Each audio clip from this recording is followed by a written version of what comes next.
It's been a very hot day. This is my weekly rotation, and I have to be honest, I'm kind of looking forward to the end of summer here. Like winters are never very bleak here in Melbourne, admittedly.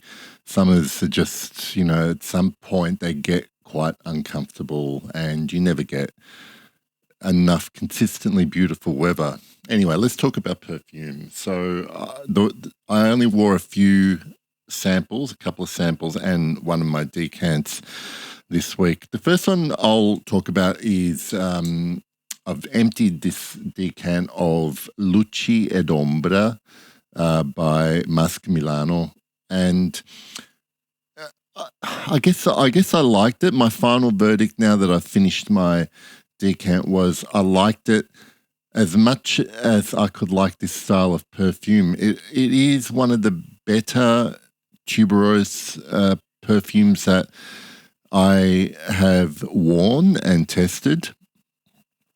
And honestly, there wasn't much else going on, and it was very pleasant, and there was a kind of underlying sweetness from probably some incense that was in there. I really found it quite mysterious in that, apart from clearly having a forward tuberose note in it, I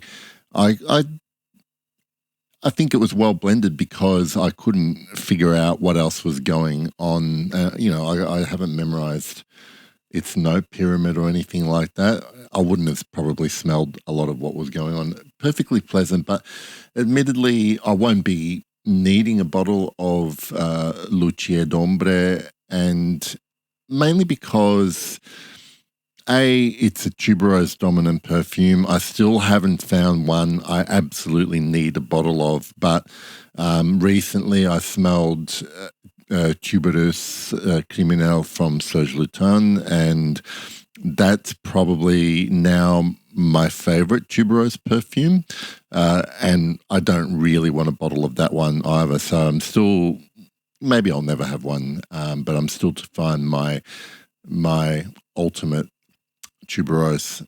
The other decant that I'm working my way through, this is what I have left of Amouage Fate Woman. It is a magnificent perfume. I actually wore another Amouage this week, but it's that type of your eyes rolling back to the back of your head kind of perfume when you first spray it on, and you smell it all day basically, and it's just beautiful. But it is no longer my favorite Amouage. I'll talk about the one that is now and how good that was this week. My sample is from Filigree and Shadow. By the way, I'll leave a link to my podcast, because my last podcast episode was speaking to James Elliott, who is the founder and perfumer of Filigree and Shadow. This perfume I wore this week is called Sound and Fog, and it is really, really good because it's got a very distinctive coffee note in here. But I don't think of this as a gourmand perfume. For starters, it's not sweet. This is a spiced coffee, but also very woody. The main notes that I get from it are coffee and vetiver, and I've actually got some on the back of my hand at the moment. And that is such an interesting combo. The coffee and vetiver, they really complement each other really well, and I'm surprised that there aren't more coffee and vetiver combinations in perfume, but we'll keep this secret to ourselves. That's Sound and Fog by Filigree and Shadow.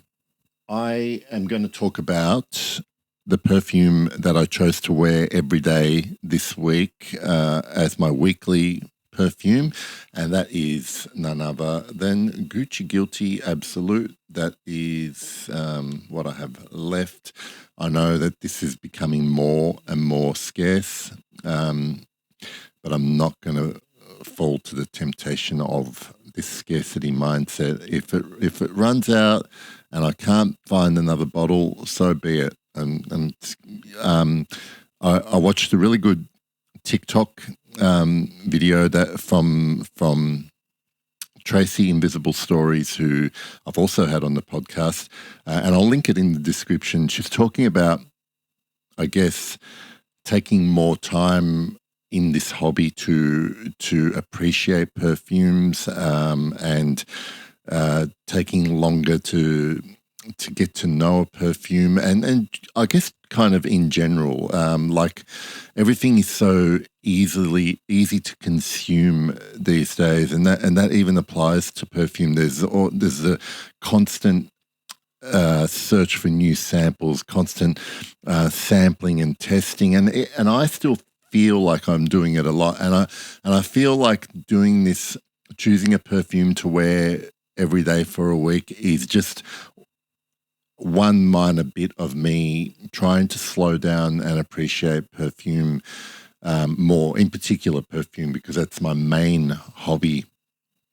But, I think it applies also to music. I know I'm going off on a tangent here, and please excuse my dogs barking out there. But even music, because everyone's got a playlist on either Spotify or Apple Music, and it's so easy just now to not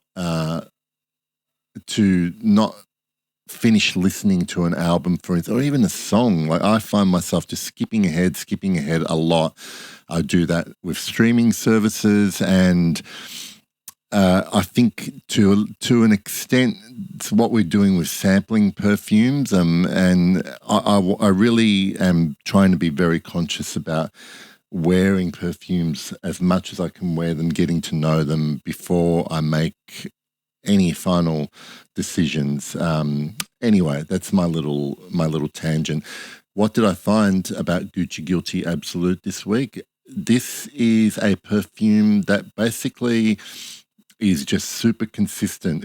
It every day it smelled like Gucci Guilty Absolute, obviously, but what I mean by that is that it really just delivered each day. I sprayed it on in the morning when it was cooler. On the warmer days this week, I noticed that I didn't feel like it stuck around the warmer it got, but on the milder days, I could smell it. I find this to be a pretty linear perfume for starters, so there was no surprises with this. It is consistent. It performs consistently, and if anything,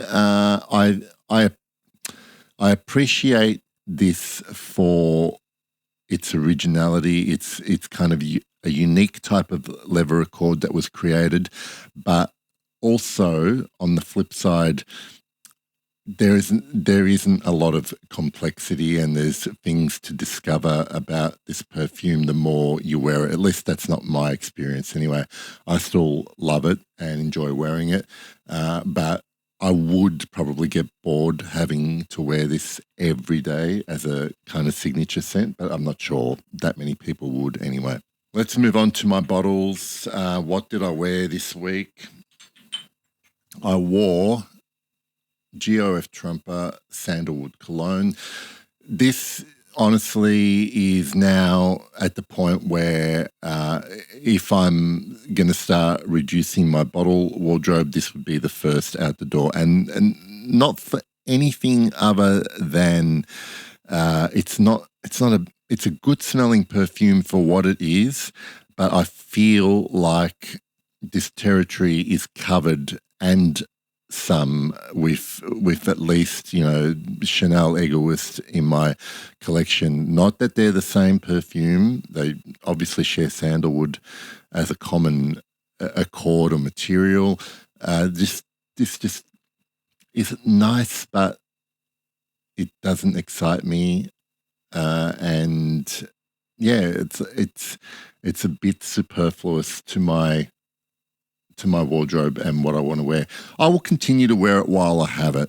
I don't have plans on reducing my bottles, but if some opportunity comes up and I need to, get rid of something, that'll be the first out the door.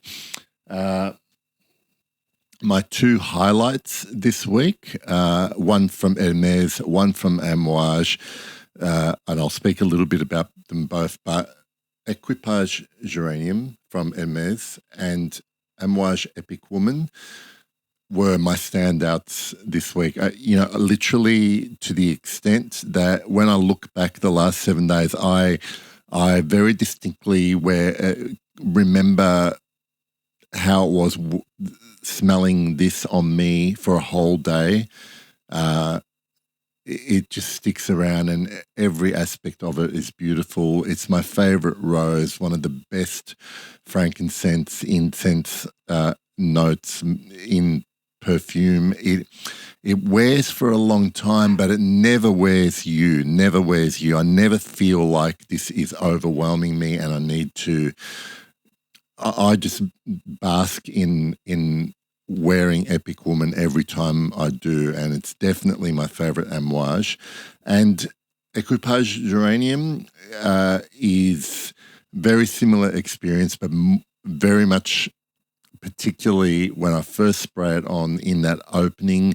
It's also one that I have not sprayed for a couple of months at least, and I just sprayed it on, and I just marvel at how very good this is for what I would inaccurately describe as a simple perfume. I hope people understand what I'm trying to say there. Very sadly, this appears to be discontinued, and I'm so glad I've got this much left. I'll enjoy it so much. I'll never get rid of Equipage Geranium. Coincidentally, also one of the perfumes that I fell in love with at first sniff. So it's been a very passionate love affair right from the get-go. And to end my week, it's hot, it's humid. I'm gonna go with Chanel Pour Monsieur EDT. It's exactly what I need right now. Big exhale. Oh God, that's so good. More. Okay, weekly rotation over. 3 more weeks. I'm off to Italy, and but I've been kind of busy, so I do want to. I fully intend to do other videos. I have a couple of ideas for video, a couple of reviews as well. I'm really just have to carve time out, especially just to even do the weekly rotations. On top of that, the podcast. I'll leave links in the description to all of that. And hopefully I'll see you very soon with another video. Bye for now.